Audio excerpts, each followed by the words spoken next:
What's up, Farseers, assassins, and those who talk to dogs telepathically? Welcome back to the Fantasy Files Podcast, the podcast that wastes hours of your life that you're never getting back. We are your co-hosts, Spencer and Sam, and today we'll be starting a new series of episodes where we go through the Farseer Trilogy by Rob and Hobb, and maybe even the later books as well if you guys enjoy these episodes. So let us know down in the comments, like the video, all that stuff. But currently we are committing to the initial trilogy, and Gabe will be joining us for the next one. He did read this book, but there was kind of an emergency last night and he wasn't able to join us today. This episode will contain spoilers only for the first book, with possibly some vague references to the second book. We might mention some well-known characters like Night Eyes. Like everybody knows that, Fitz ends up getting this dog companion. So we may reference that a little bit, but we will not be doing major spoilers for that one, any story spoilers or anything.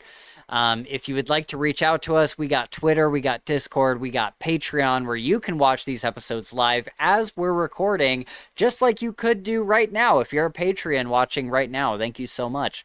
But you can watch this weeks ahead of when YouTube gets it, so go check that out. It's $3 a month, or there's other tiers, but yeah, you get to see these before everybody else, and you get to talk to us while we record. If we have authors on, you can ask them questions. It's great. It's a great deal. So yeah, Patreon, and then we also have a SpeakPipe. The link is down in the description, where you can leave us a voice message and we will listen to it on the podcast and respond to it. It's just it goes into an inbox and we can listen to it. So check that out. We would love to hear you guys talking to us and respond to your questions or criticisms or whatever you want to put in there. So definitely check out the SpeakPipe. But with all that said, we are going to get right into it and talk about Assassin's Apprentice by Rob and Hobb. And again, spoilers beware.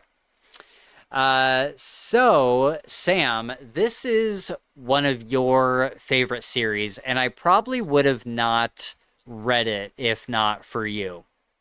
Because my whole thing is, I grew up on the Night Angel trilogy, right? And I was I like assassin things, and so when you go to Google and what other books are like Night Angel, and this comes up, I don't know why, because it's nothing like Night Angel besides having great characters and just kind of having just a very good storytelling element to it. But otherwise, there's not really a whole lot of assassinating happening in the book, and that put me off from the series for a long time. And so I kind of avoided it. And then, you started podcasting with us, and you're like, this series is so good, you got to check it out. And I eventually gave in. I read the first book and loved it. And then I read the second book, and it made it. I was just telling Sam, I think it was my number 2 of last year, if I remember correctly. I read a lot of good books last year. It was absolutely incredible. I cannot wait to talk about the second book in the series. So yeah, that's kind of my history with it. What's yours?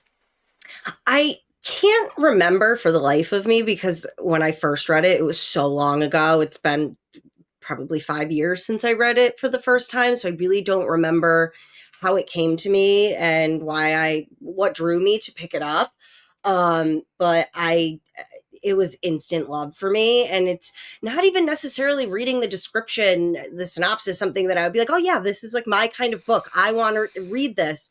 But I just think Robin Hobb's style of writing just pulls you in. You feel like you're there.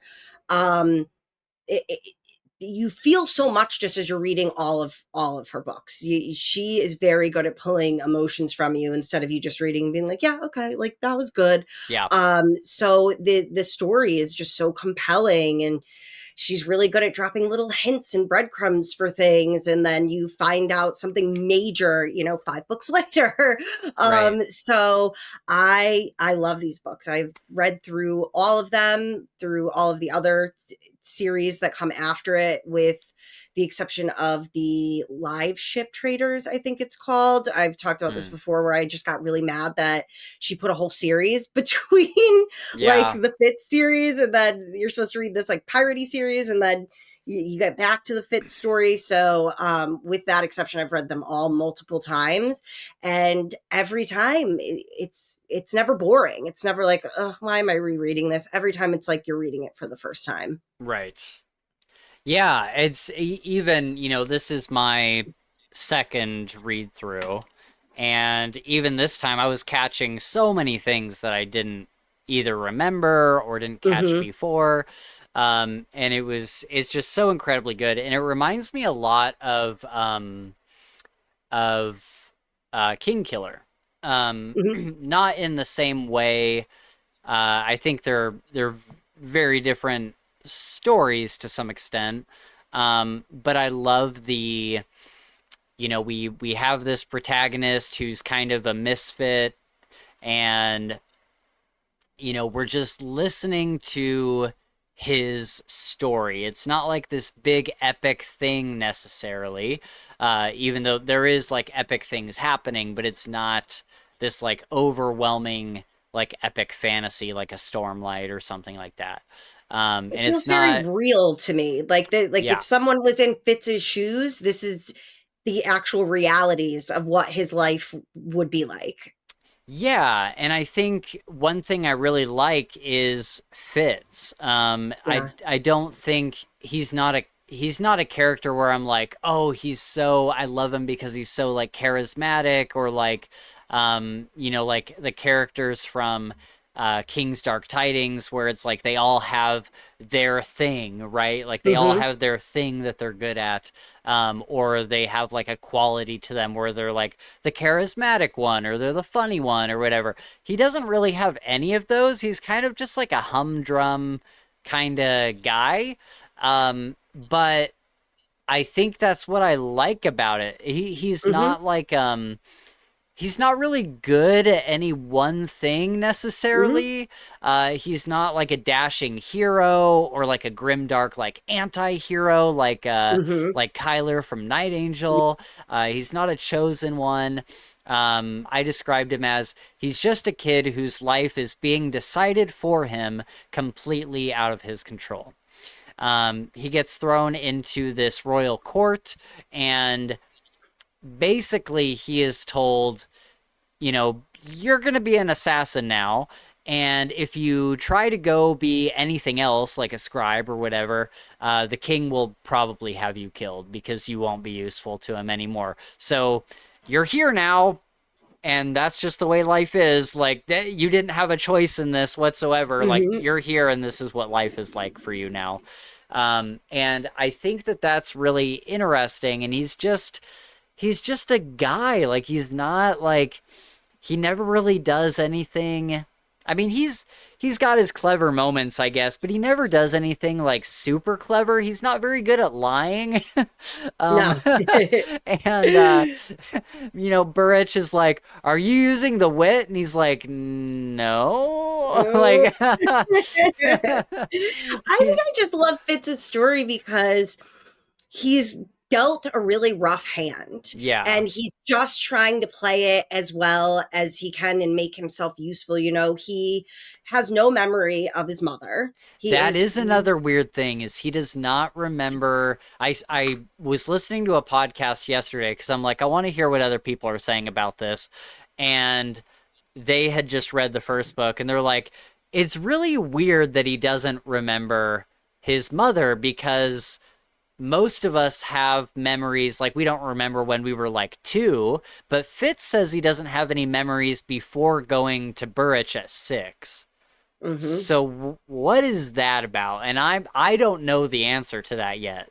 So I don't I'm, know that you really get an answer. And what I've oh, always kind of theorized from it is just the trauma from being ripped away from his mother and being thrown into this brand new life. He kind of has just blocked it out. Maybe hmm, subconsciously it would be too painful to think about, especially due to the fact that he's dropped off by his grandfather at this keep.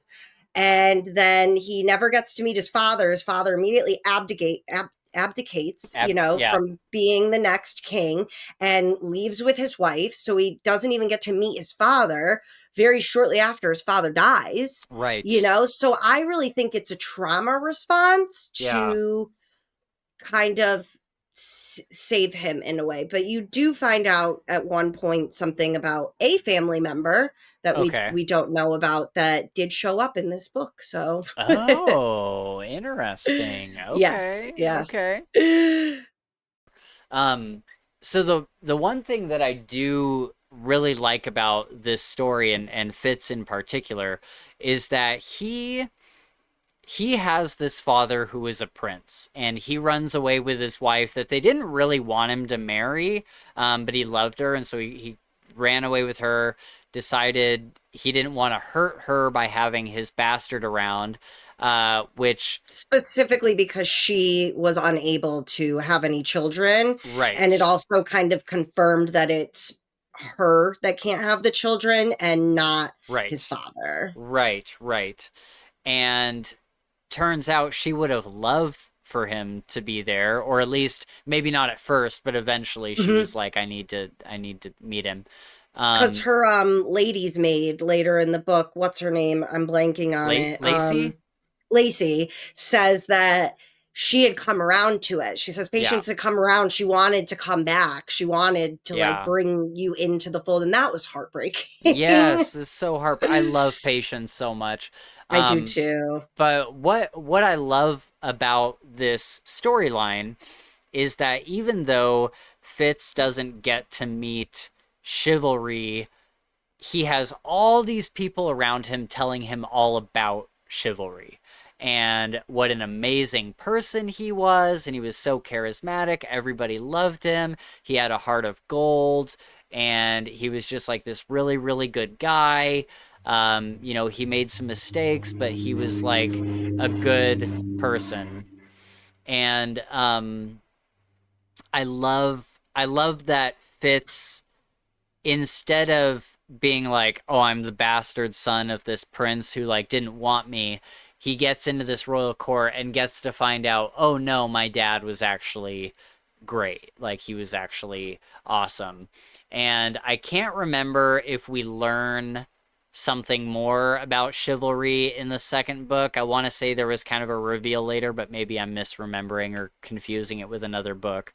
Um, but I googled something about his death because I couldn't remember, uh if it was just the fall or if it had turned out to be something else later. I'm pretty sure it's just the fall. Like he fell yeah, from his horse. right. Yeah.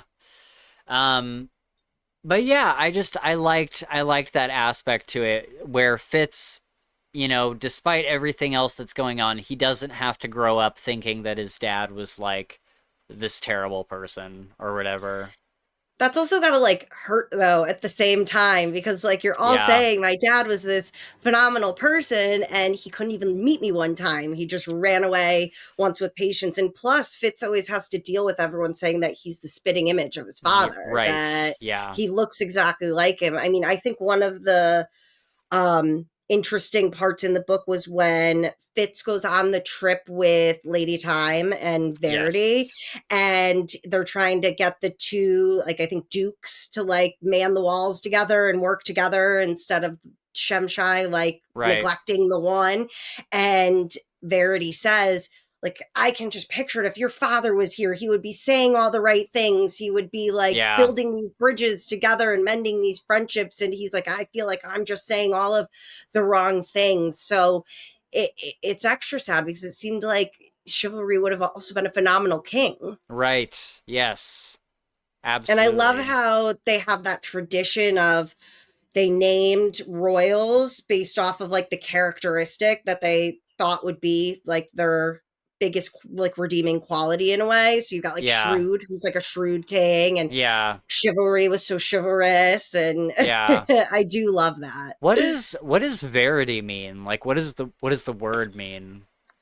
Um, the quality of being true or real. Oh, okay. Okay. That's interesting. A true principle or belief, especially one of fundamental importance. Okay. Let's talk about Verity for a second before we go into our scenes here because Hmm. I love Verity so much. He's probably my favorite character. Like I love Verity. He is so good. And I just love like right from the beginning he's like rustling Fitz's hair and he's just like he brings him toys like he had toys sent to Burrich's house and Fitz in his framing narrative says those are still my most prized possessions even to this day. Hmm. And I love that so much. And Verity is like such a good person. um like I don't know what else to say about it. Like he's such a good person that really cares for Fitz, and we get to see him a lot more in the second book. We're like mostly dealing with Verity, if I remember Yeah. correctly. Yeah. And he just has so many amazing moments that warm my heart. So many conversations between him and Fitz, as does like I feel really very much the same way about Patience. Um, and I think she's my favorite. Yeah, Patience is so great. I feel like Um, I like not like saw a lot of myself in her, but like a lot of her like characters is like when people said they walked into a room and there was just like 50 projects strewn about right? everywhere. I was Yeah, like, oh, that's me. I was like, yeah. that's definitely me flitting from one thing to the next. And I do Hmm. love Verity and I grow to love him much more in the coming books. We'll get to it later when we're talking about more the end of the book. Uh-huh. There's a few things that do annoy me with what Verity chooses to do, but I do Oh, understand why he does them. okay. So it's kind of that like mixed in that moment of just like, I understand why you did what you did, but at the same time, I just want to throttle this other person instead of Yeah. doing handling them the way that you handled them. So, Yeah, I think it is kind of crazy. Um, he uses the skill a lot and he kind of disappears into it, and we'll see that significantly more in the second book. yeah. And that is like I understand why it's important, and we learn in this book that Shrewd cannot skill anymore. So it's all up to Verity to do it. So I understand the pressure that's on him.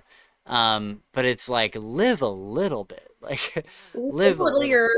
you're destroying yourself slowly. You're Right. supposed to be the king in waiting. Yep. Nobody ever sees you.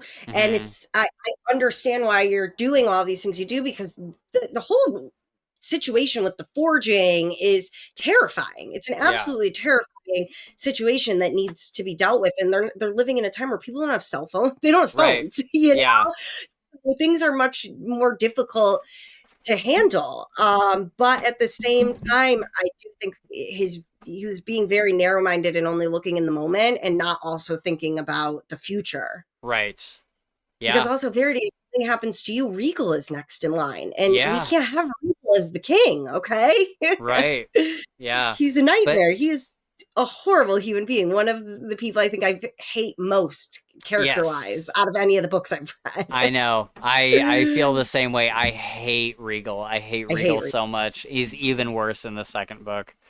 But for an Um, author to be able to write a character that I feel so strongly about when they're not even real, yep. it's just another So like gravity good. your genius. Yep. So good. So good. But you also don't want Regal skilling. Like you I you do. don't think he can, right? Because they said he was sickly as a child, and that's Oh, why. Yeah. okay. Maybe I missed that. But like if he could, you wouldn't want him to be the one doing the skilling because who knows what messages he's gonna send and Yes. Who knows what he's gonna do with Yeah, I that. mean, we'll get into Galen once we get there, Yeah. and how Man. he misuses it. So, and that comes into play in later books of how he initially taught Fitz as well, and the effects it has on him later in life. Okay, interesting. Hmm. Interesting. Okay, so any other general thoughts before we get going on the scene by Uh, scene? I'm ready to get going. Okay, okay. So Fitz is dropped off by, you said his grandfather. I thought it was his stepdad.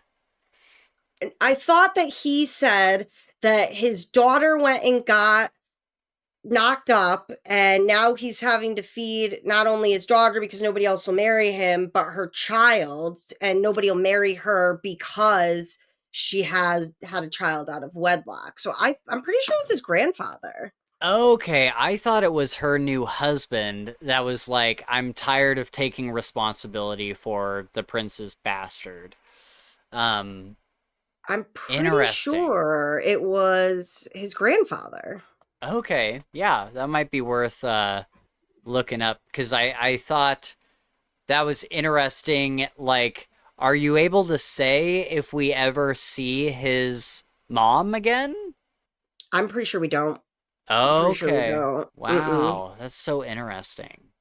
Yeah, because the mom, they're showing it. He slightly remembers being pulled away from his mother before they get there, and his mom is saying, "Father, please." So it's his Oh, grandfather. okay, okay, Hmm. okay. Very good, very good. Um, so then we get, Fitz living with Burrich. Burrich was once this kind of like very dashing, like man's man kind of thing. Like all of the ladies in the castle were trying to catch his eye, as it said. And after, um, A hunting accident where he saves chivalry. yeah, He that's when Fitz first meets him. He's like recovering, and his leg is still like not even fully healed yet. Like they talk right, about how he still has the open wound and stuff. So he was seen as this kind of like manly man, yeah, and now he can't do all of the things he used to normally do. But he did right. save his prince in the process. So Yeah, and he was chivalry's man. Like he loved yes. chivalry. And then do we know yet what happened with like the separation with them? Like why did Burrich stay behind and chivalry when chivalry left? Like I would expect Burrich to go with him. I think he had to heal more before. Yeah. Like I believe it had just happened, and Okay. so he had to heal more from that. So that's why I he see. happened to be there. Okay. And then when he was taking care of Fitz, he just never went back. Well, yeah, because he's got Fitz. Like chivalry didn't want Fitz there. Well, and when Fitz first gets there with Birch, that they're not at like the main Buckkeep. castle palette Yeah. Buckkeep. They're at a different like side place. So what I had assumed was that he couldn't travel yet back to Buckkeep, and so that's Right. why Birch was still there. Okay. Yeah, that makes sense. So then we get all of the stuff with the wit. Fitz realizes that he can talk to dogs, and Burrich hates this. He says it's a perversion, and he even brings up like I love Fitz's response so much. um, where Burrich is like, you'll be in the head of a dog who's in heat. Like, will you bring that back to your wedding bed and bring that back to your wife? And Fitz is like, I don't know, maybe. And Burrich is like, what do you mean, I don't know, maybe? And he's like, well, I won't know until it happens, I guess. And Burrich is like, what? But the most interesting part of all of this is that Burge also clearly has the exact same Yes. skill. Yep. We So find the that out fact later. that there's just this prejudice in their land, at least like the location that they're from, Yeah. because you do meet other people with it in the later books, Oh, okay. is that from where they're from, it's just a perversion. And so while Burrich likes to say that he doesn't use it, he does slightly use it. He just doesn't use it in the way to grow an attachment Yeah, like Fitz he does. doesn't talk back to the animal. Yeah. He can hear the He's animal, but he doesn't talk back to them. yeah. So that's like the major difference between how both of them utilize it, but I still Right. don't see like the big problem. Like, come I on. know, I know. But I Can you guess, imagine having that power and just being told it's like a perversion and that you need to like try to block it out? That would be horrible. well, we do see some complications in the second book with Hmm. Fitz using the wit. And that was when I kind of started to understand it a little bit more and see how, maybe you don't want your dog in your head while you're having sex with your girlfriend or whatever, because that does get a bit out of hand. But then you have to think at the end of the book, Fitz is in Verity's head all the time. Like, Right, so... yes. Yep. Yep, that's true. That's true. Yeah, Verity, something that he'll say more in the second book. At the end of this book, he says, "You dream too loudly." And he's like, "I have to like try to shut you out, and you have to try to like separate from being in my head." And so yeah, everybody's kind of in each other's heads. I think it's cool that the magic is like, it's not like a typical magic system. It's more like telepathy, kind of. Hmm. And I think that's kind of cool that like that is the magical thing. Hmm. So pretty interesting. But there is a painful separation of Fitz and Nosy, his first dog. Burrich takes Nosy outside, and we believe that Burrich has killed Nosy. But what actually ended up happening here? How did Burrich sever that bond? So I would just have to assume that the further the distance, because they hadn't been bonded for that like significant a Okay. period of time, that once he got Fitz and Nosy a certain distance from each other, that's what the snap felt like. But it was really Okay. just like they were too far, because it's not like skilling where you can do it across any distance. I think there's a proximity thing to when it comes to the wit and Well, being close to your animal. that's what I was curious about, because in the second book, when we get to the other dog, I mean, they're doing it from like all around the castle, and the dog is like out in the woods and stuff. Wait, do But you mean Night Eyes? He's a wolf. yeah, yeah, dog, wolf, Yeah. whatever. And and the it, but I think he is more bonded to Night Eyes than he was Nosy. And they were like, Hmm. Nosy was a puppy and Fitz was like 6 years old. So Hmm. I absolutely think that's what it was. I don't think they were fully bonded. yeah, okay. Um, so that was a crazy scene. That was the scene where I was like, oh my God, okay, we're in for a ride. Yeah. Um, and from that moment on, I kind of just like fell in love with this book. Um, yeah, we talked about Verity and Fitz early on. Um, so there's a really interesting scene early on where Fitz is in the castle for some reason. He's not like adopted yet, but it's Shrewd and Regal talking, and Fitz is like there, and Oh, Fitz. he was stealing foods from the tables. That's what he Oh, was doing. okay, yeah.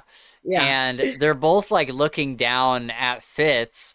And I love just how, like, especially early on, Fitz doesn't really talk that much. Like he's almost like people kind of assume that he's like mute or that something is wrong with him. And I never really understood why he was that way when he was young.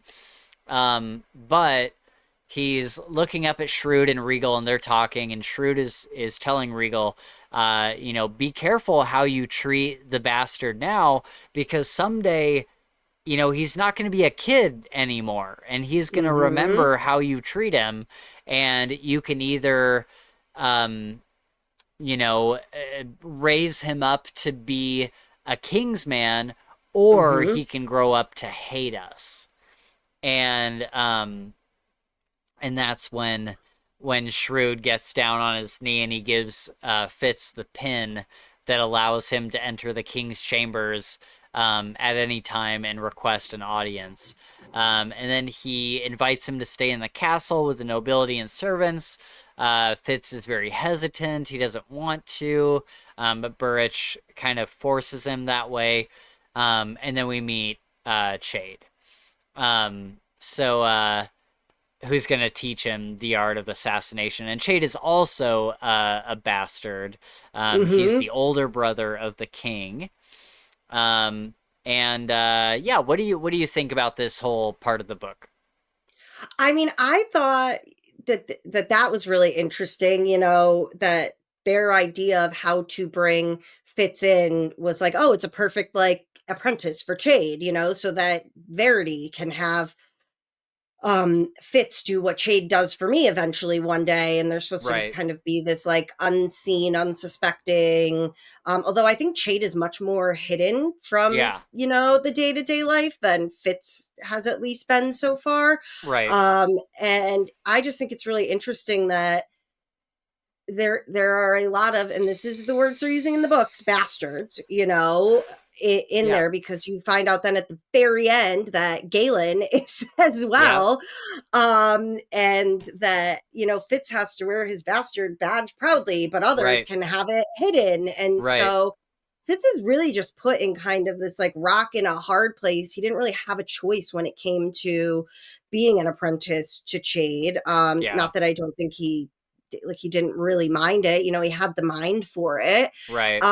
So that was really interesting, that all because he happened to be in the eating room one day and, Shrewd saw him. Now he's on this completely different path in life. So Right. that was really interesting. It was really interesting. I mean, especially right away where Chade asks him to like steal something from Shrewd and it just messes with Fitz. He is sick Oh, it's and sick such a to good his scene. stomach. Yeah, he can't, he's like, I can't do this. Like, this is something I don't feel comfortable with. I'm supposed to be a king's man. And Right. I just, one of my favorite scenes, I think, in all of the books is when Shrewd Mm-hmm. finally calls Fitz in, is like, I'm sorry, I made Chade give you this test. I should have never done it.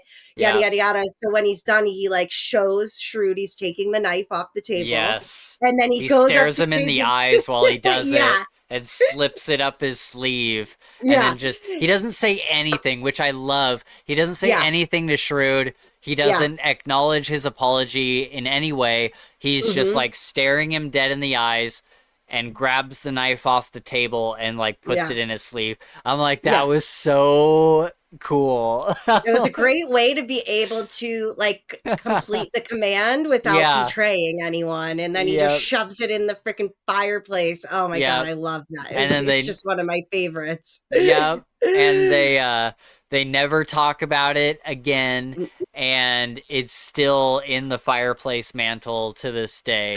Great. It's such a good scene. I was not prepared for it at all. And Mm-mm. it just had such a good payoff. It had such a good Yes. payoff. So good. Um, so yeah, Fitz catches on pretty quickly to the whole assassin business, and Chade explains that it's not necessarily the art of murder, but maybe they need to blind somebody or deafen someone or sterilization. Maybe they want to end a family line, Mm-hmm. and or maybe it's like intel gathering, and so it can mean a whole lot of different shadowy activities. But Fitz like definitely has the brain for it, Yes. analyzing the situation, what would be the one that will be most beneficial to everyone in the end. And Yeah. like you said earlier, where everyone kind of thinks Fitz is like stupid, he doesn't talk, and they say he has kind of this far away look all of the time, and it's like, no, he's just thinking. Yep. Yep. He's just thinking a lot. And yeah, it's really cool to see Fitz kind of come into his own. I think he does do some assassinations in this book, right? He does do some. So they very briefly mention it. There's the part with the forged where he goes and drops like all the poisoned food off Right. everywhere, but um they only briefly mention, he says, and I did have to kill some people, and he only like kind of briefly mentions it. They really only went into like when what I talked about earlier with like Shemshai and his new young bride and how he saves her dog and he realizes, oh my God, I can fix this whole situation civilly in this Right. way. And so I kind of appreciated getting something that, you know, worked out that way as opposed to Yeah. just having to read about him assassinating people. Yeah, maybe it's in the second book then, because I do remember a specific scene where he was like, there was a lot of assassinations that month, and I had to do a lot of them, and I'm not really going to talk about them. Um, That wasn't when he talked about it having to wasn't the kill all the Forge. forged ones. It wasn't? Okay. No, it was like people in the castle that Okay. at least that's what I remember. Maybe I'll get through the second book and realize I Hmm. made it up, but I do specifically remember that because it stood out so much from the rest of the book where it was Yeah. like, oh wow, he is killing people. Yeah. But early on, he's performing some interesting acts, such as laming a horse without actually laming it, just making it seem lamed. I think he And said he like tied a string around its yeah, ankle. Yeah. yeah. And then he is putting stuff in people. He was tasked with like these are all like little tests from Chade. He's like Hmm. putting things in people's drinks without them noticing, and it could be harmless or it could be like make them have like diarrhea or whatever. And then like stealing a scroll from Regal's room before he sees it.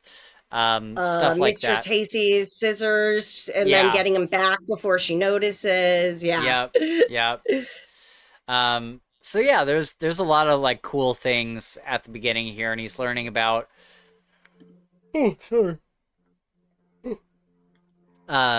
he's learning about like poisons and stuff from Chade.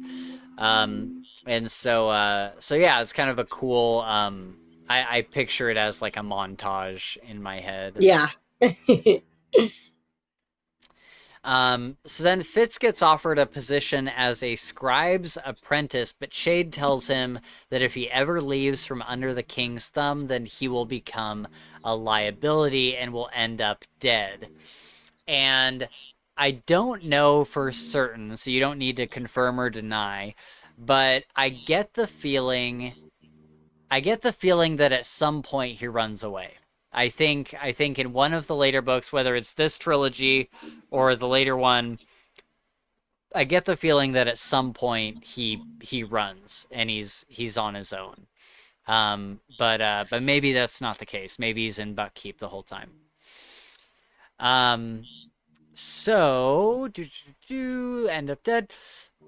So Fitz tells Chade why he loves going to town. We didn't even talk about Nosebleed, Molly, all the other kids that he kind of like hangs out with down there, Hmm. and he he has like a relationship with that group of friends when he's very young, and now that Hmm. he's older he likes going into town and catching back up with them and stuff.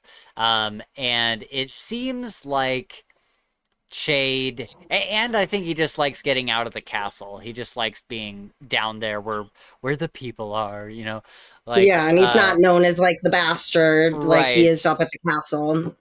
right. And so yeah, while so Chade kind of arranges a reason for him to go, and it seems like Chade understands this, and so he finds reasons for Fitz to go into town. So he runs into Molly, who has grown up a lot in the past year that they've been away, and he kind of skills towards her and sees that she is fearful and nervous until he introduces himself as New Boy. What do you think about Fitz going to town and Molly and that?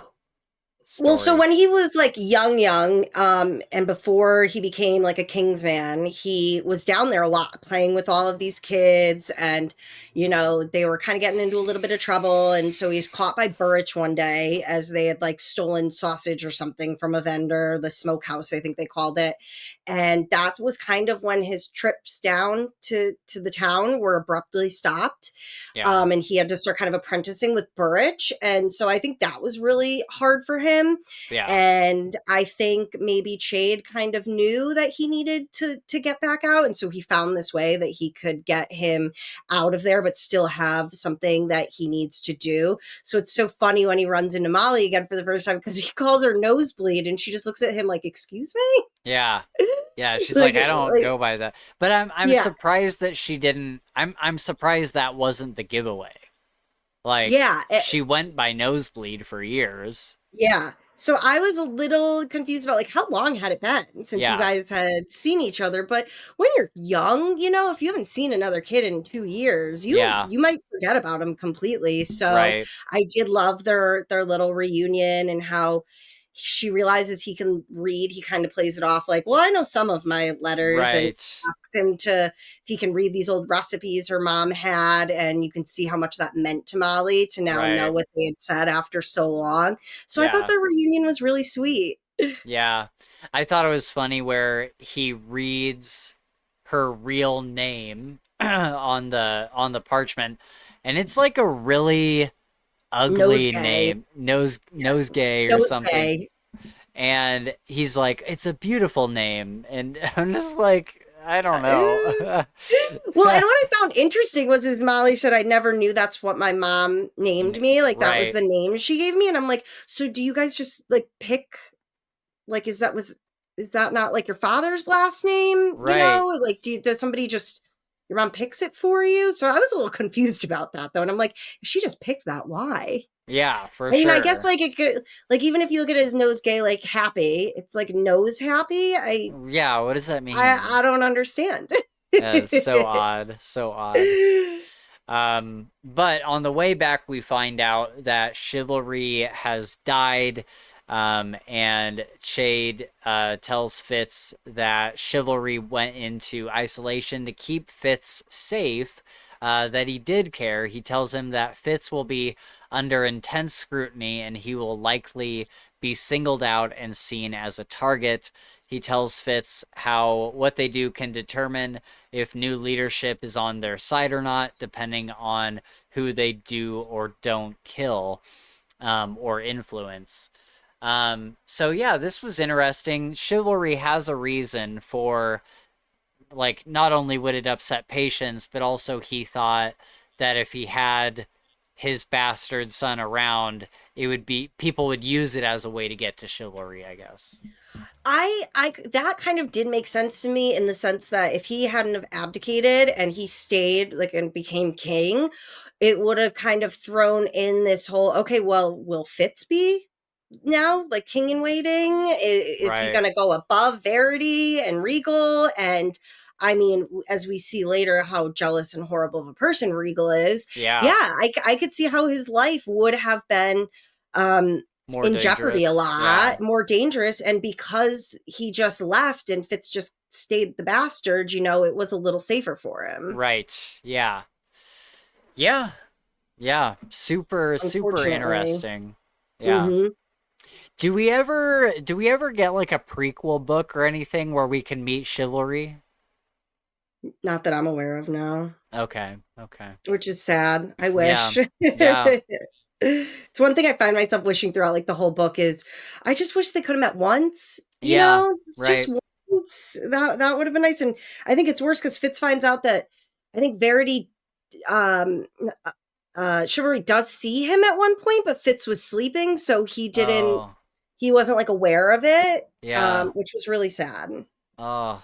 Wait, so Mhm. while Fitz was in Buckkeep, uh Yeah, I think that night where he was no, because didn't he beat them to the keep and he was gone before they got there? Fitz says in one part of the book though that he found out that his father did see him one time, I think when he was sleeping oh. in a stable, but he didn't talk to him. Oh, I'm that's pretty so sure. sad. I That's so sad. know. So Fitz gets sent on a very important mission to tend to Lady Time. And we find out that this is Jade, and even Regal thinks that Lady Time is a real person. Like, Shade does this disguise so well that even the guy that's aware of the king's assassin thinks that it's Lady Time. Yeah, it's a very smart move, and the way that he has Lady Time be like this crotchety, horrible, awful woman, so Yeah, that's gonna automatically deter people from wanting to be around you or be your right. friend or look into you Yeah, anymore, is really great. It's yep, really great. It's very yeah, smart. yep, yep. Sucks that Regal blows that all up for him I later, that know. he can't use it anymore. Yeah, But it makes you wonder, like, does he have any other ones? Like, and this was just the right. main one we knew about. Will he be able to come up with another one? So we'll Yeah, see. for sure. But also he's there to pick up as much information on the voyage as he can. Fitz reports directly to Verity um, everything that he would learn, just like Chade would for Shrewd. Hmm. So that's kind of the start of that. Um, Chade, who's revealed, like Lady Time is revealed to be Chade. And then he tells Fitz about the barbarians offering to return the people. Um, and they're kind of confused as to like, why would that be a negative thing? Because they And say, pay us our reward and we will kill them, or don't and we will return them. And they're like, are you sure what? you heard that correctly? And they're like, Yep, no, like, yes. right. Yeah. And Ugh. and this is how we find out about the forged ones.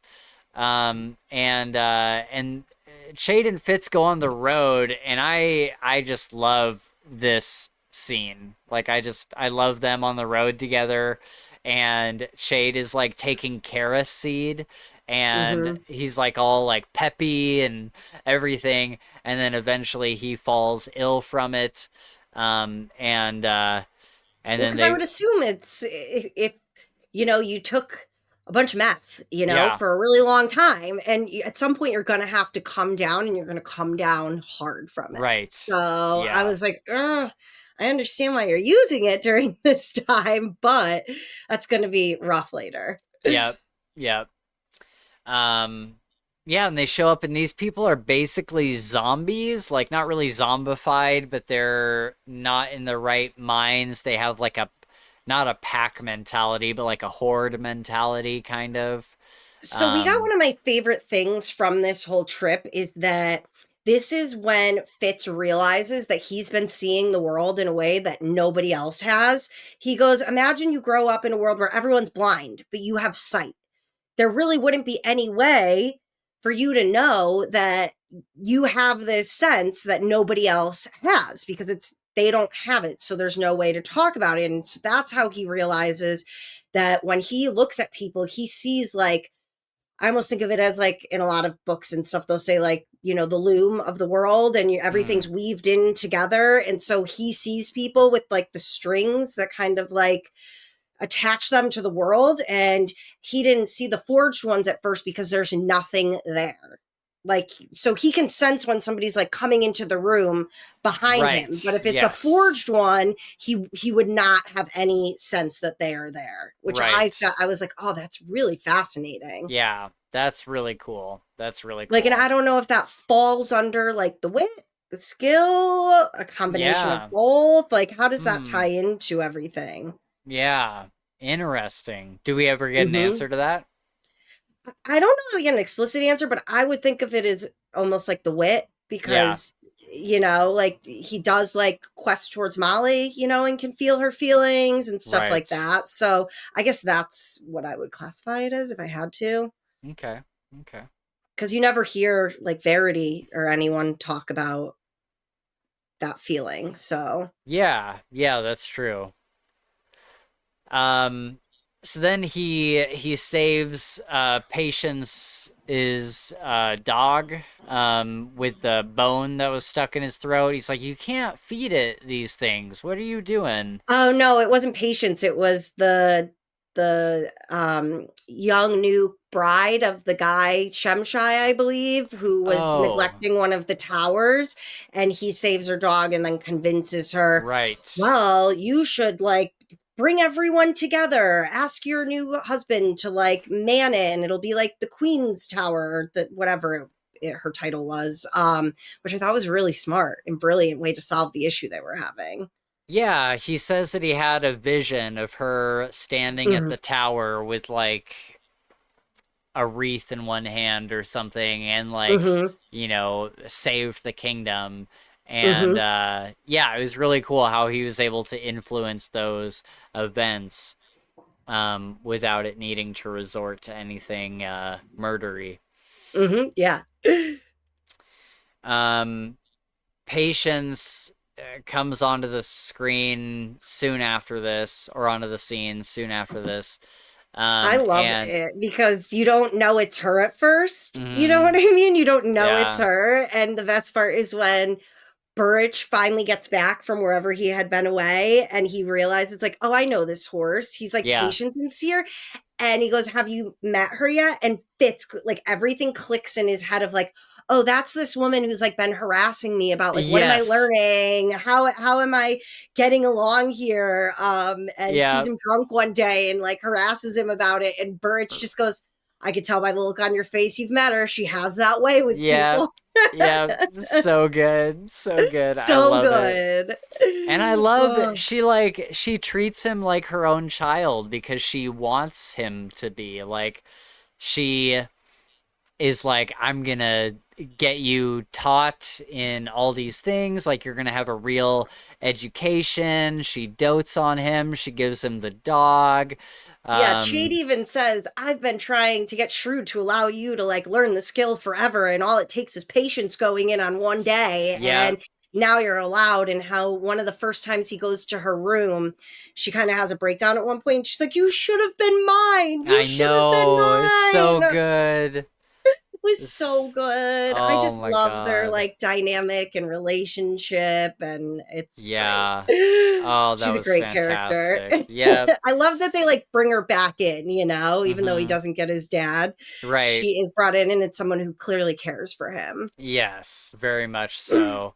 And yeah, you're right. She goes to the king and like harasses him until he agrees to, let Fitz learn skilling.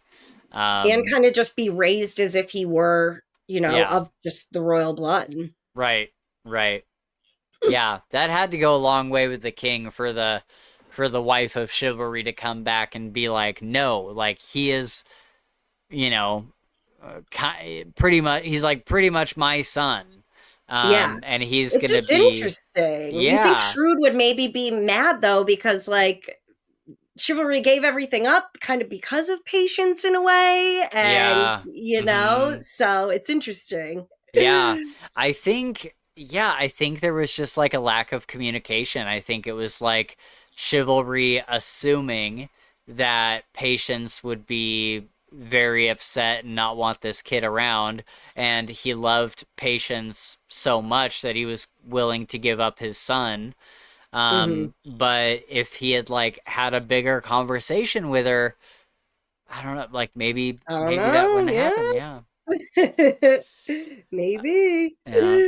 Yeah, but So, hey, she came back. She tried to, you know, make up for it, and she does. She really does. So, but yeah. it's just interesting because, you know, they hadn't wanted Chivalry to marry her because there was no advantage from like they're getting with Verity, you know, by him marrying one of the mountain folk. They get all of these new like trades, and they get the wood and all of that. So it's like another layer to it that when he married Patience, something had kind of already been taken away from the kingdom. And Sure. then he has this kid outside of his marriage and he just abdicates the throne. Right. Right. Yep. Um, Fitz starts learning the skill from Galen, who's a harsh and brutal man.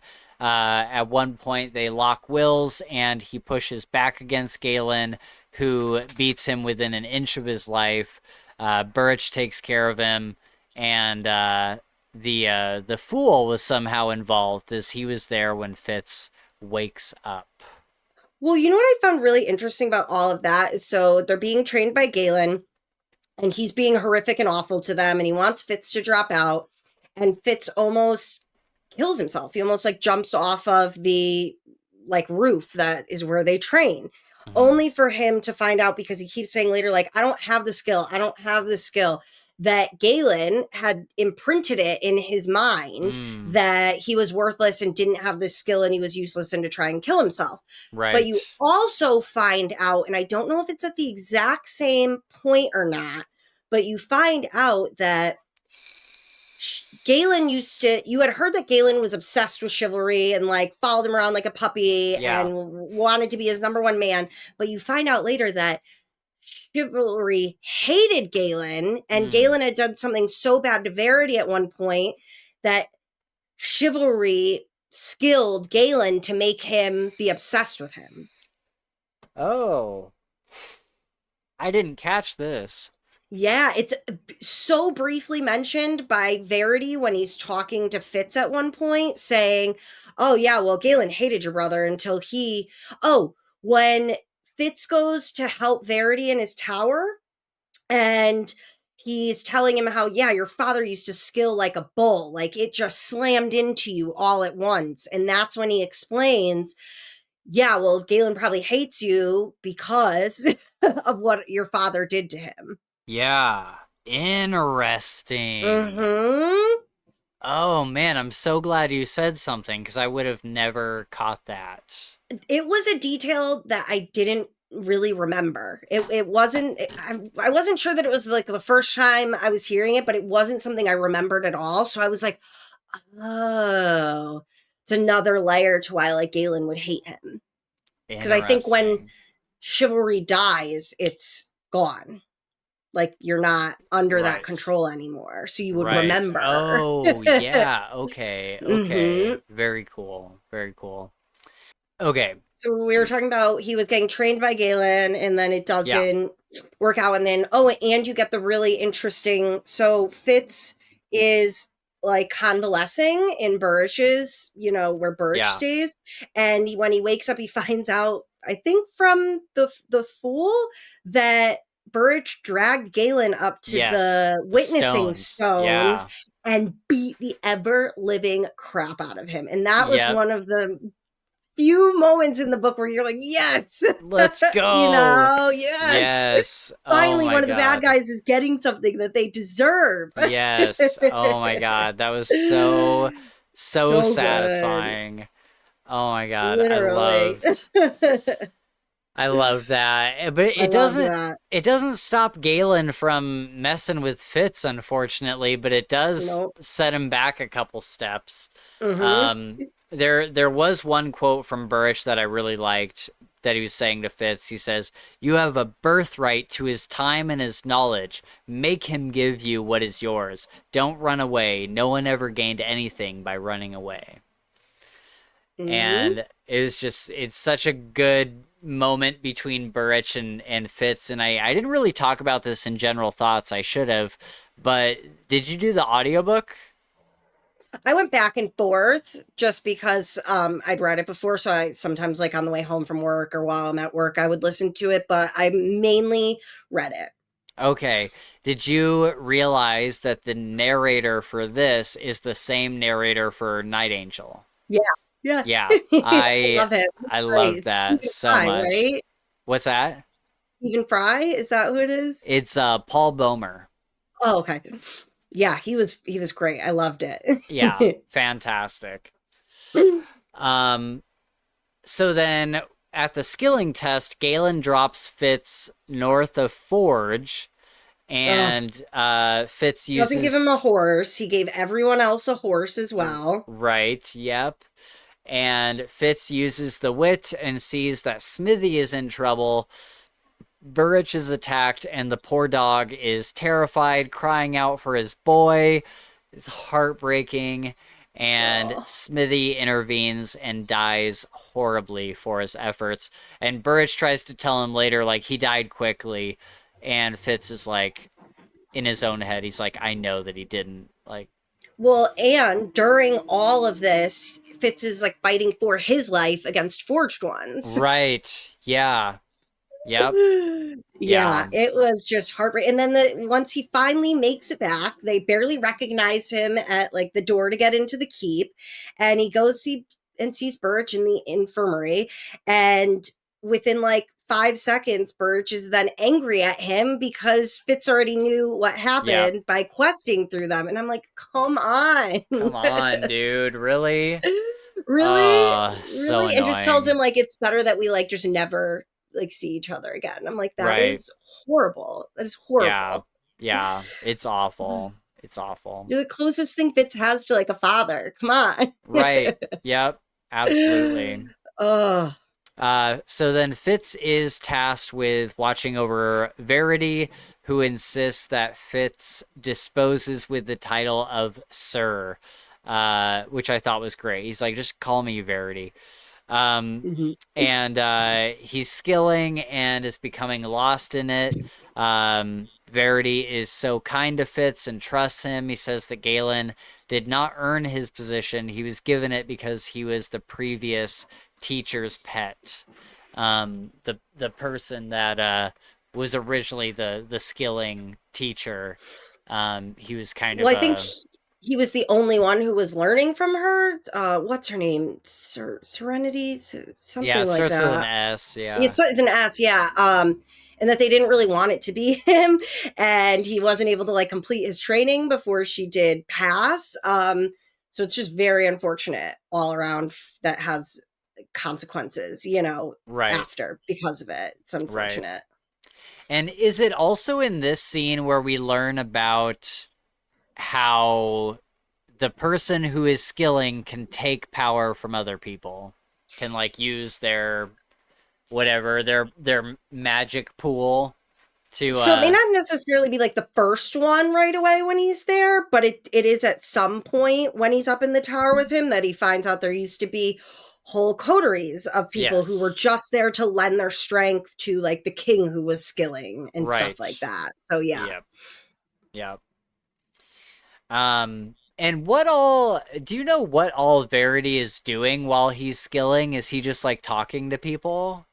So what he's doing is if he sees like a red ship raiders ship on the coast, he goes into like the captain's brain and convinces them that, oh no, this is north, when like that's actually north. Right, Like he's able to convince them of what he wants their thinking to be and essentially like steer them away from their actual goal. right. Okay, yeah, that makes sense. That makes sense. And who is the enemy that's invading? I wrote it down as barbarians, but they're I mean, They're called the Red Ship Raiders, and you get their whole story in the three ship books. oh, interesting. So you Mm-hmm. follow the bad guys in Uh-huh. those. And you kind Interesting. of find out what forging is, how it happens, all of that. Oh, Mm-hmm. okay. Mm-hmm. Interesting. Um, so then Fitz takes care of Verity's dog. Mm-hmm. I don't think we ever really see this dog again, do we? Like we never really. Um, Mostly just for that part. I do love when they like he's taking the dog out and the dog catches a rabbit and he's like, Oh but the yeah. dog is saying to me, like, not for you. Right, yeah. For Verity, for my master. So those are kind of some sweet Yeah. scenes. I don't see him again, but you do get just once in a while, like, keep looking after my dog for me, and that's about Right. it. Yeah. Okay. Um oh yeah, I loved Verity yelling at the king who wants him to wed during a time where Verity's skilling is most needed. Shrewd says it'll look good for the kingdom and give them hope. And then Verity says, right now the red ships are charting our waters and recognizing our shores while you stand here yattering. And I loved the word yattering is such a good word to use for like what a king is doing while you stand Well, here yattering. well, and that's also when you get Verity saying, I can already feel the hold I had on the ship master telling him to go, south instead Yeah, of north, lessening. He may have already figured out that he's going the wrong way, so that's right. kind of when you got the main explanation on what he's doing. Okay, yeah, that's a good point. Um, Shrewd wants him to do his skilling during the voyage to the mountain, but he can't do it while being jostled around in a carriage. So Fitz is to go on this journey and do assassin things while Verity stays behind. Which Um, is another interesting thing where it's mentioned that Chade thought that he would be the one to go, and he says yes, something like, "What has the king done with me? Like, does he not want me or to use me anymore?" right. Which is interesting, In fact, it's the So exact opposite, where it seems like Shrewd, like it's kind of questioned at the end of the book, and I don't know if this is true or not, but it kind of seemed like it was questioned at the end of the book, like, did Shrewd authorize Regal to do the assassination on me and Burrich? You know? or I was more thinking, did Shrewd really want the prince to be killed? I still am confused as to Hmm. if he really wanted him killed and why. I mean, yeah, apparently Regal was, lying to both sides in very severe, significant ways. Yeah. Um, but I don't see Shrewd as someone who would have wanted the prince killed so that then they could have both of the lands. It didn't really make sense to me in with that, and I don't think he wanted um Fitz dead. I don't see what the point of it would have been. Shrewd didn't hate Fitz. He saw that he was a useful tool and could be for Verity as well. So Right. uh, Yeah, I that's a think good I point. think that Regal and Galen overplaying their hand, and somebody calls them out on it at one point. It's like they just think everyone's stupid Right. Yep. that we don't see what they're doing. Yep. Yeah. We do. I haven't really talked about it that much, but we do get a couple interesting scenes with the Fool.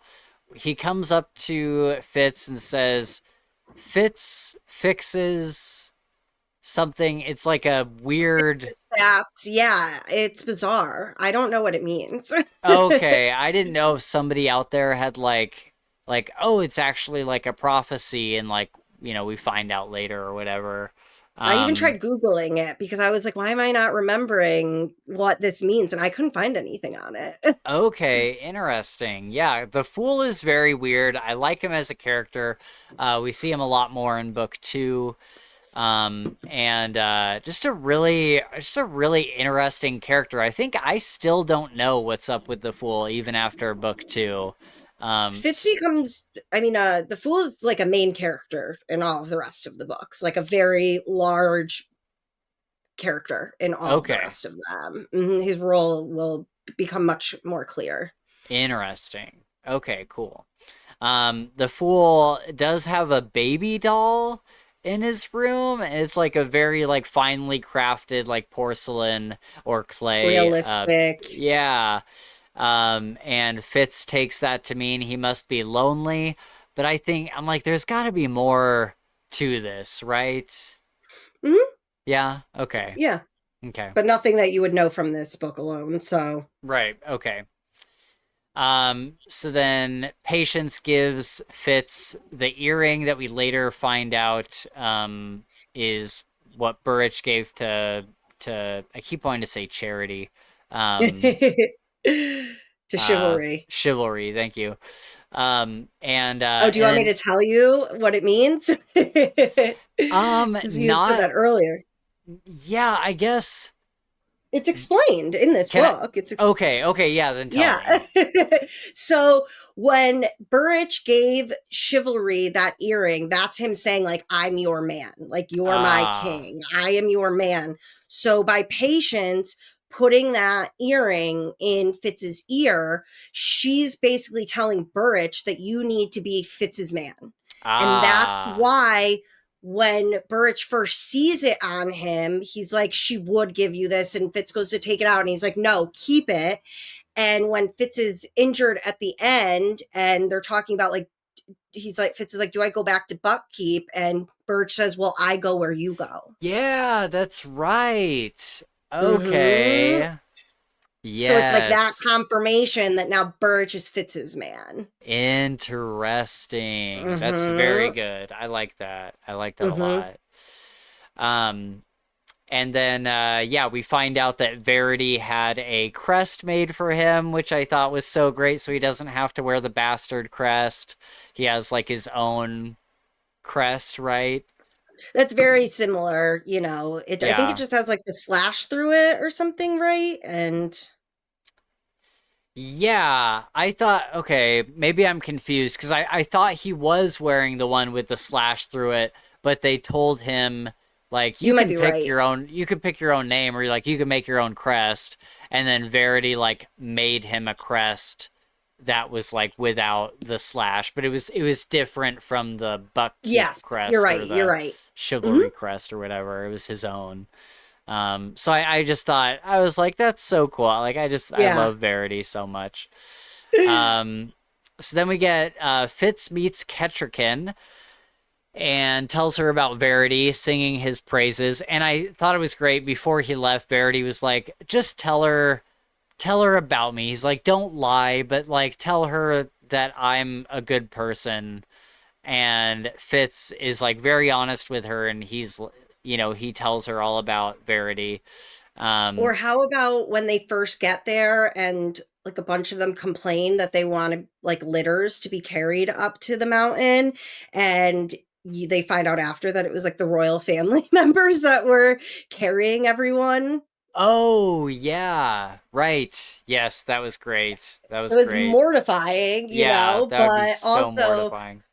the differences between the ways both of these kingdoms are run where Right. in what is her name? Why am I blanking on it right now? Kettricken? Kettricken, how in theirs, like they're like the sacrifice, like they do everything for their people. That's what they are meant to be, the sacrifice. They're all Right. kind of equals in every other sense. You know, there's no real guards. They all kind of live together. They share everything.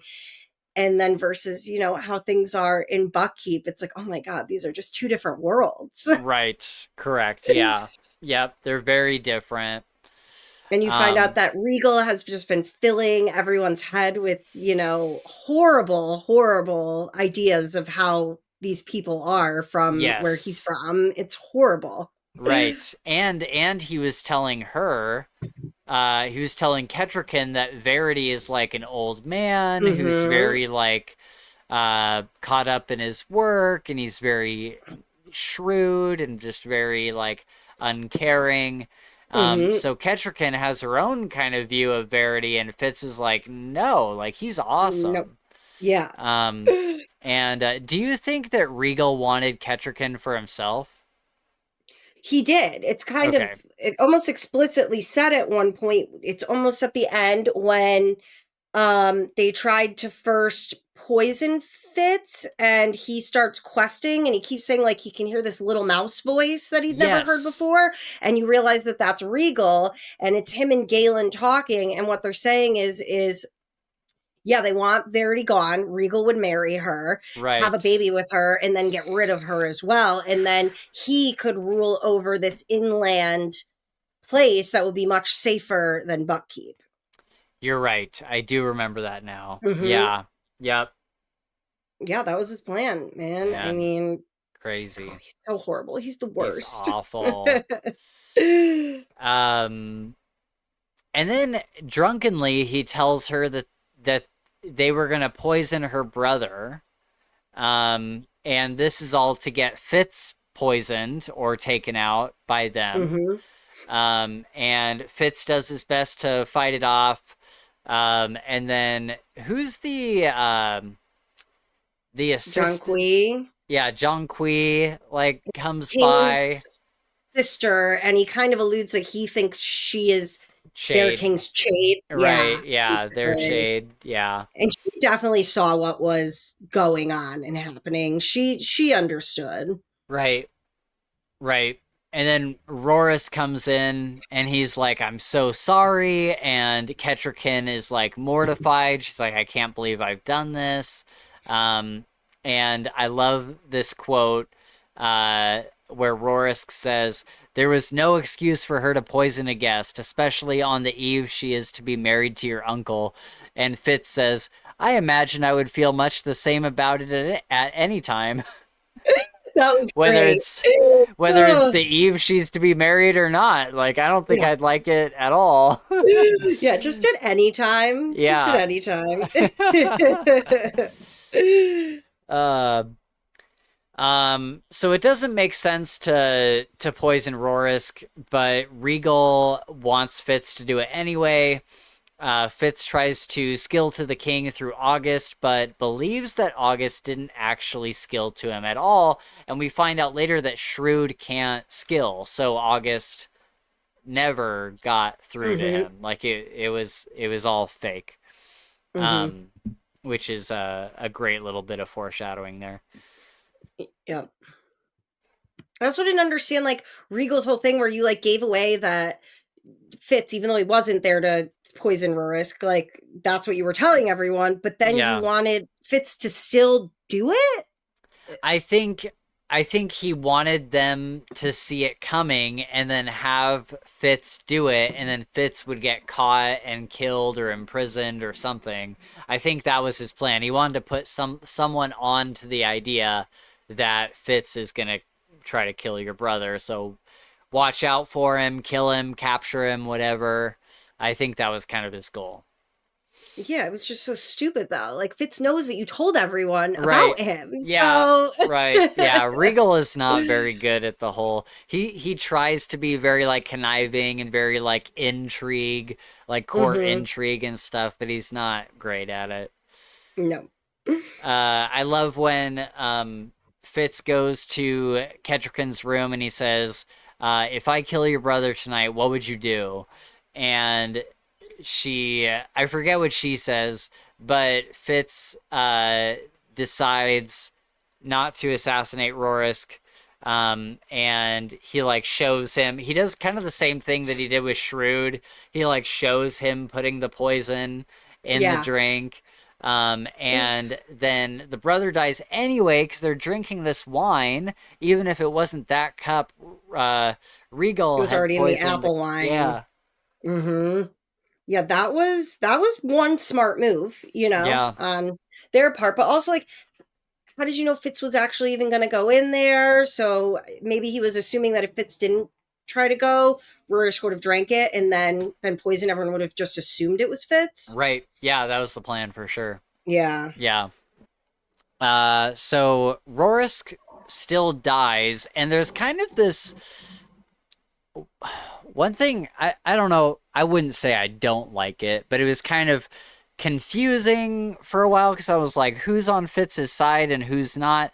And there's kind of this ping pong back and forth of like, Fitz killed him, no he didn't. Fitz killed him, no he didn't. Fitz killed him, no he didn't. And it's kind of going back and forth for a while, and I was kind of like, all right, so like, does Kettrikin know that he didn't kill her brother or not?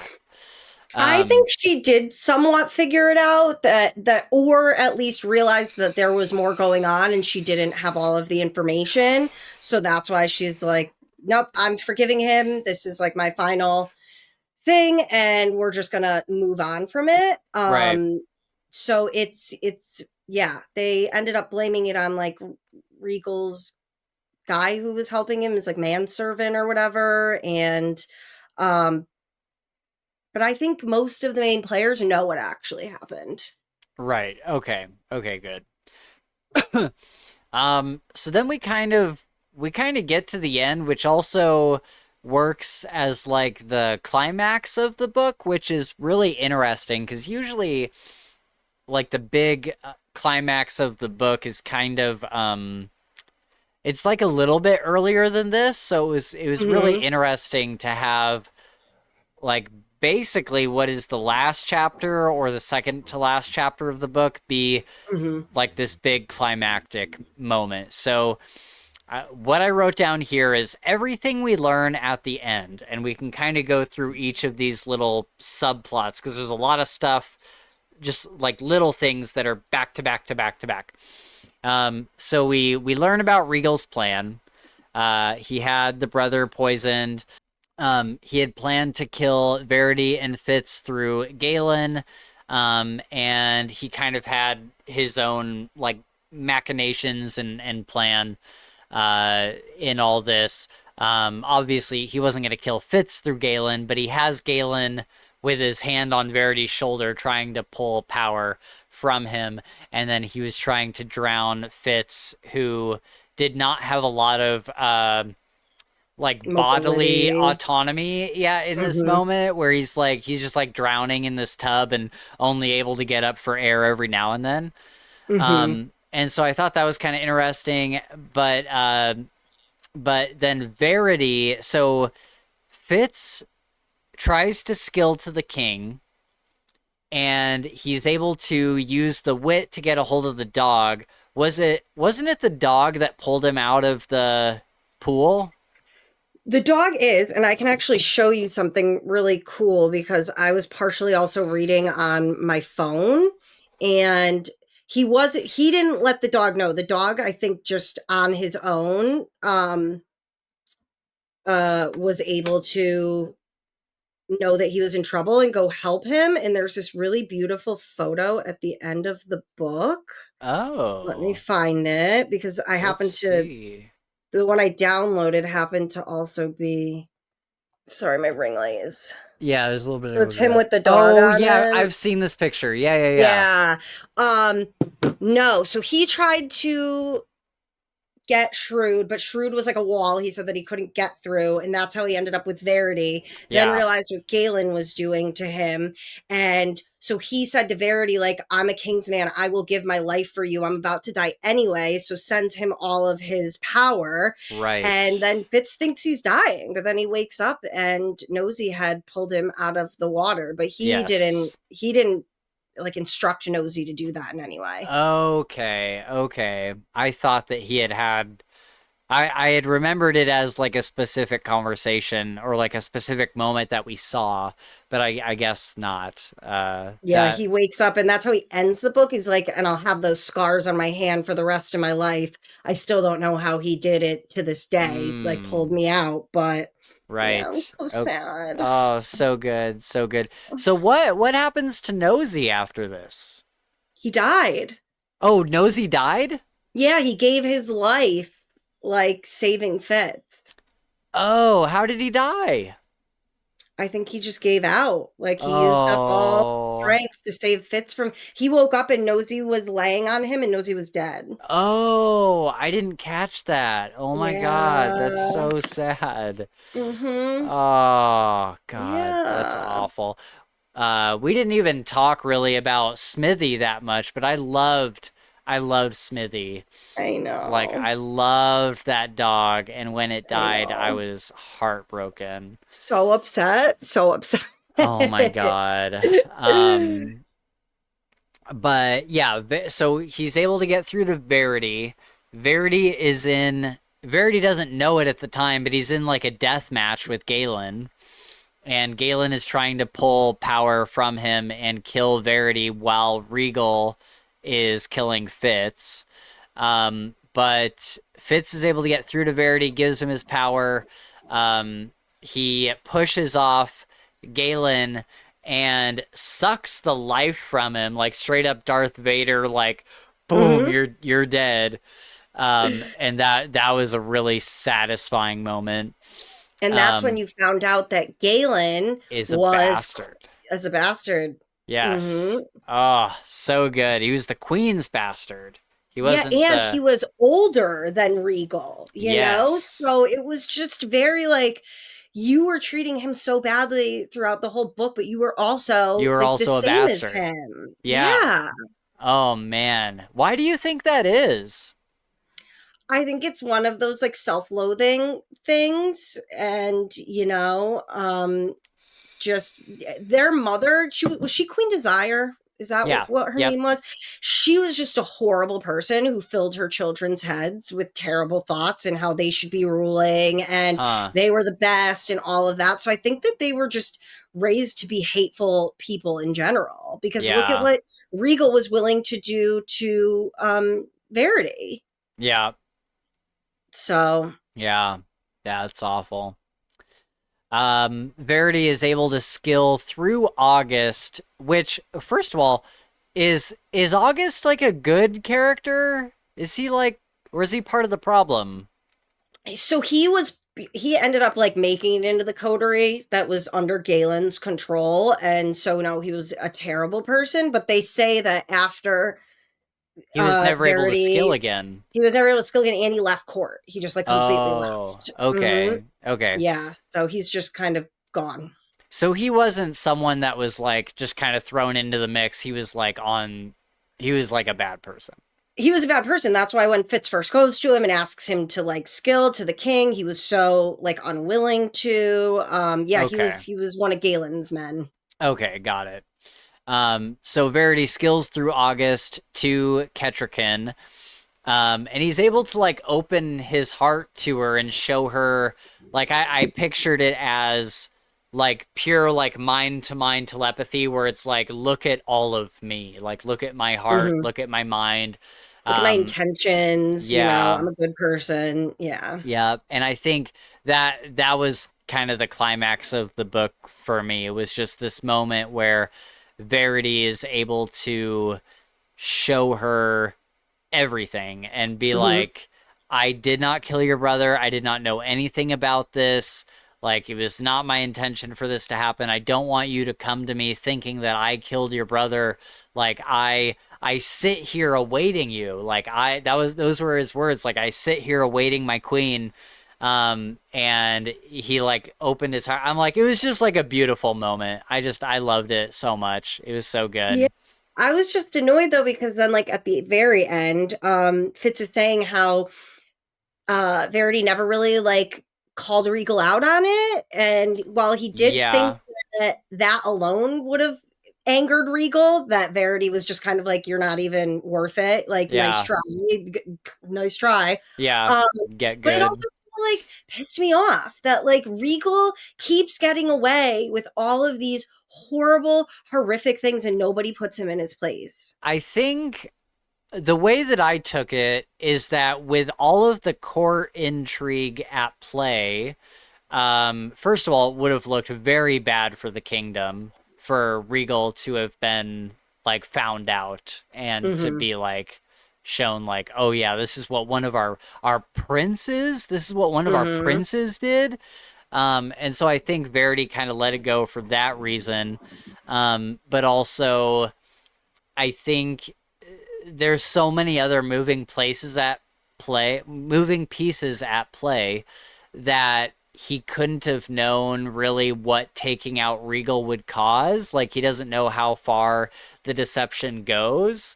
And so he needs to kind of like spend some more time with this and like weed it all out. Because Verity is all finding out about this in the moment. Um, Mm-hmm. and so I just I think he's kind of biding his time until he can do something about Regal.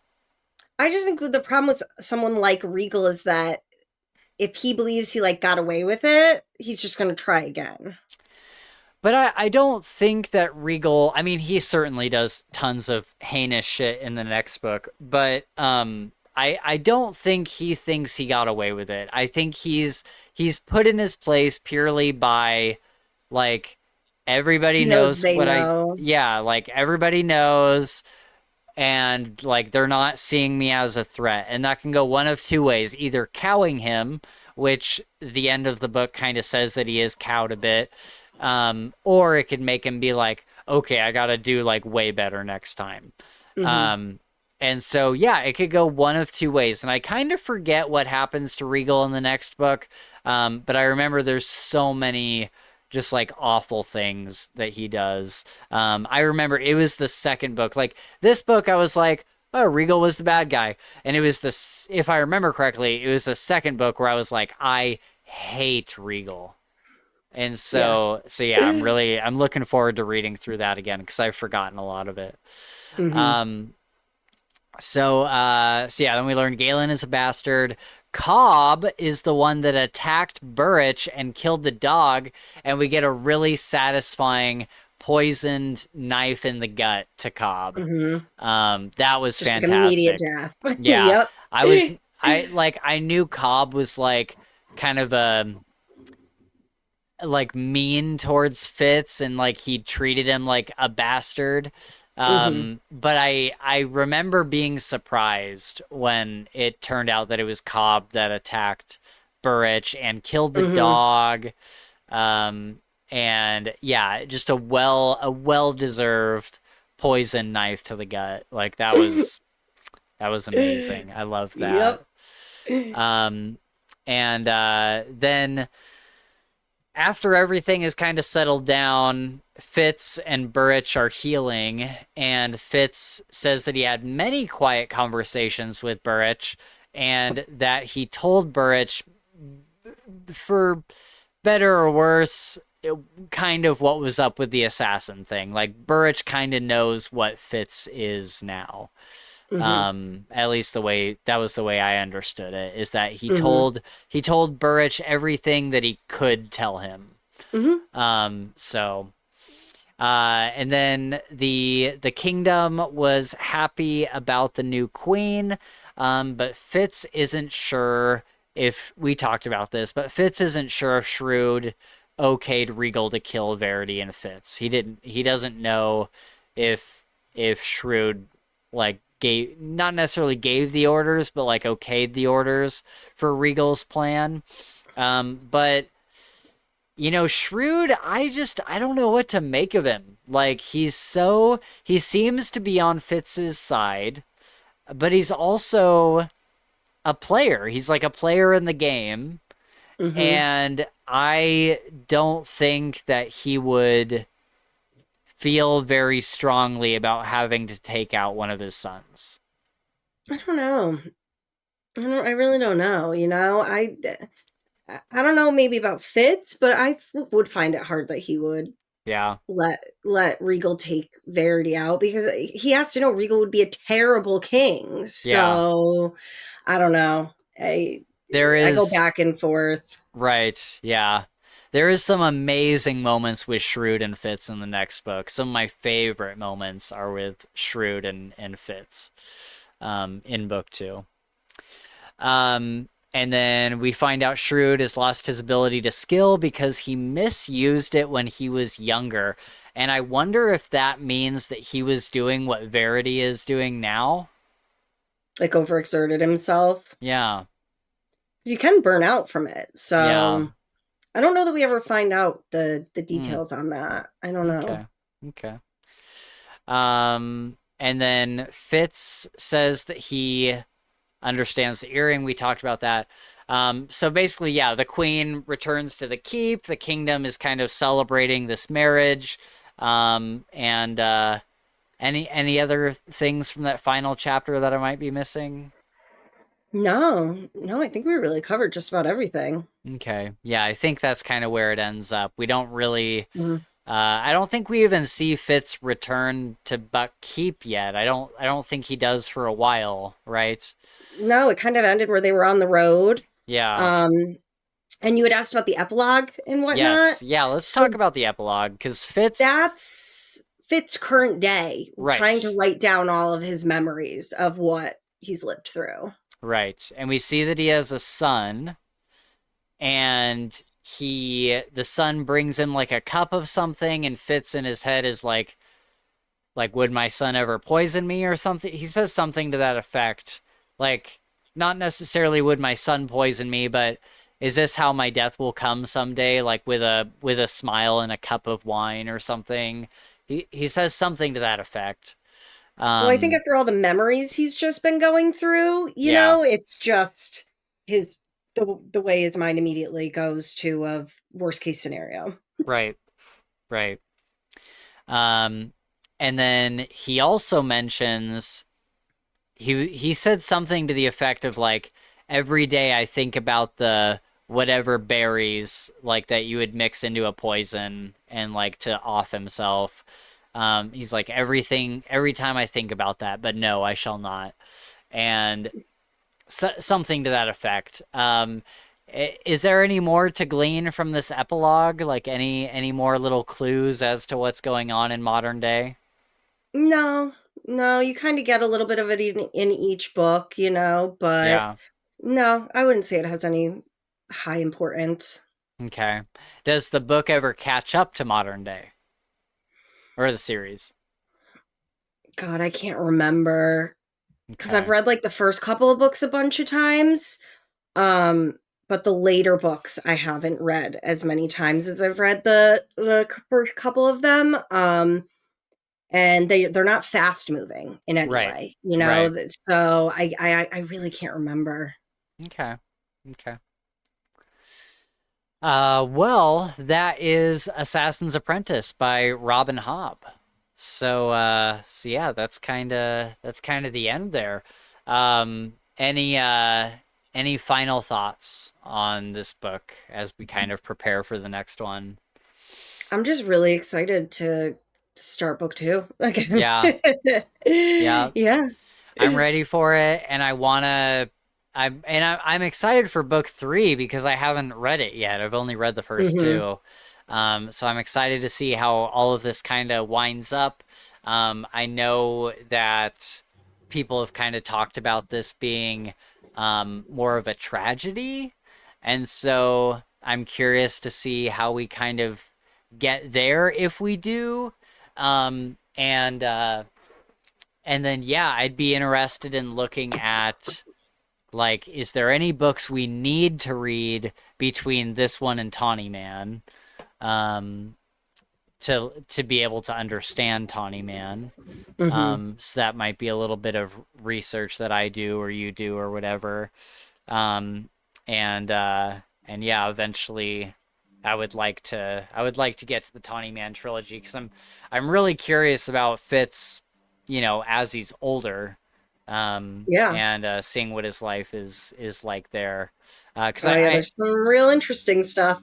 yeah, I know that people really like Tawny Man, or at least that's my perception. Would you say that's accurate? I loved all of them. I Okay. really did. Like none of them was I ever bored with at any point. They get really interesting towards the end. Okay. Very cool. Does the magic system grow? Yeah. Hmm. Okay. Sweet. Okay, cool. Well, yeah, I had a great time with this book. I'm loving Robin Hobb's writing. She's not as like maybe poetic as Patrick Rothfuss. Like he's tends to write in rhymes and metaphors and very like Hmm. fanciful kind of writing. Robin Hobbs is a little bit more grounded while Hmm. also being very like I love every sentence. Like I just love how it's written. It's very beautiful writing, I think. Hmm. So Absolutely. and just the way she tells the story, I think it's so interesting to there's some other world in which this book would have been so boring and so like, okay, so I'm just watching this guy go about his daily life. Hmm. But somehow she's able to take that and make me interested in every scene, especially the second book. Like, I don't think there's a misused scene in that entire book. Like, I think that was one of my praises for it, is that I really do think that it is a perfect sequel. I think it's like a Yeah. master class in how to write a sequel. And even though there's a lot of like day in the life stuff happening, Hmm. every single scene is interesting, and I had my ears glued to the audiobook the whole time. So really, really excited for that. But yeah, I guess with that, we are going to wrap up there, everybody. Thank you so much for hanging out with us while we talk about Assassin's Apprentice by Robin Hobb. We will be back with the next book. Sam and I were kind of talking backstage a little bit about what the timeline will look like for that. I'm currently in a time of moving, so you can't see them, but around the corner I have a bunch of boxes that are hidden. So I'll be doing that over the next couple weeks. So we're gonna try to fit in episodes where we can, but we are committed to doing this trilogy, and we're really looking forward to that. So be prepared for some more Rob and Hobb episodes coming up. With that, you can reach out to us on Twitter, Discord, and Patreon. Patreon is where you get to watch these episodes live as we record them. You can chat with us while we talk about these books. When we have authors on, you can ask them questions, stuff like that. And even if you don't watch live, you still get to watch the episode weeks ahead of anybody on YouTube.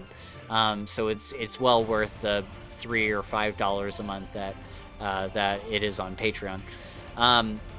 We also have our SpeakPipe. I talked about that at the beginning, where you can leave us a voice message and we will respond to it on the podcast. So go over, follow the link in the description to our SpeakPipe and ask away or criticize or whatever you want to do, and we will respond to it. But that is going to do it for today. Thank you all so much for watching and hanging out with us. We appreciate all of you. And until next time, #Justice for Smithy.